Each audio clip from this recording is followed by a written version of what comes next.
They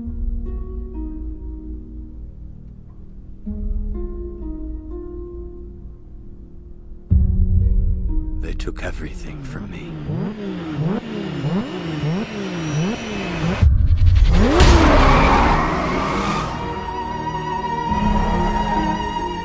I do not fear, for you are with me. All those who defied me shall be ashamed and disgraced. Those who wage war against me shall perish. I will find strength, find guidance, and I will triumph.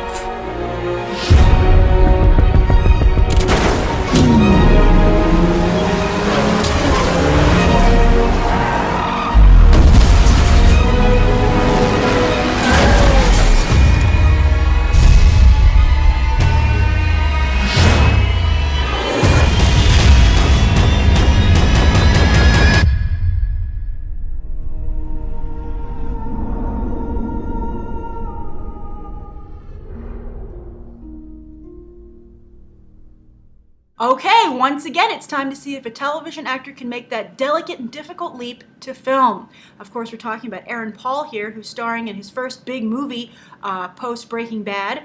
He seems to be doing a little Heisenberg impression here. I thought in the voiceover, I thought that was funny. I don't like the way Aaron Paul looks as much, clean shaven. I think it takes away some of his edge. He has kind of like a baby look. So I mean, I guess maybe he wanted to have a different look than he sports in Breaking Bad, or at least, the final seasons of Breaking Bad. But this looked pretty good to me. I mean, at first I was like, well, why would you make this movie if the Fast and Furious films exist? But the races looked pretty good. The special effects looked nice. The filming looked nice. It looked surprisingly high-end in terms of production values for a video game adaptation. So that's refreshing. Usually video game adaptations are very dark and grainy, and that you can tell the special effects really easily. And that's, I think, one of the reasons they don't tend to do very well at the box office. But this looks interesting. I like also Imogen Poots, I believe is her name. She's the female lead. I've seen her in a number of things. She just has trouble for some reason breaking through to full-fledged actress. She keeps getting these kind of starter roles. So maybe this will be something for her as well. And also you have Dominic Cooper in there, most notable for playing young Howard Stark in the Captain America films.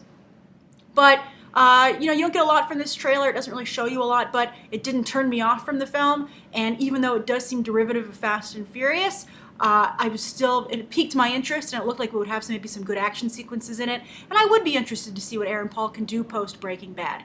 It's really tricky. Bryan Cranston is trying to make the leap. He has Godzilla coming up, and then also he just signed on for that Dalton Trumbo screenwriting film. I think he should have taken Lex Luthor, but maybe it wasn't offered to him. But it's easier to jump from these cable shows because they have more critical praise and audience respect, I think, than network shows. It's harder to jump from the network, I feel, to film, as we've discussed a lot here on this channel. But I feel cable a little bit easier. But even Jon Hamm is having such a hard time transitioning. And he's not helping himself because he always goes around saying how old he thinks he is to the press. And I'm like, Jon Hamm, shut up. Nobody thinks that you're old, or at least old enough that you can't play these awesome roles. But good for Aaron Paul for getting this, and let's see if he can carry a movie, because he hasn't carried anything yet. He is not the star of Breaking Bad, unless maybe you disagree with me. Write your thoughts down below on not only his name is Jesse on the show, Aaron Paul on Breaking Bad, but also what you think of his big time feature debut here in a leading role for Need for Speed. All right, thanks for watching. You can check out these other trailer reviews right now.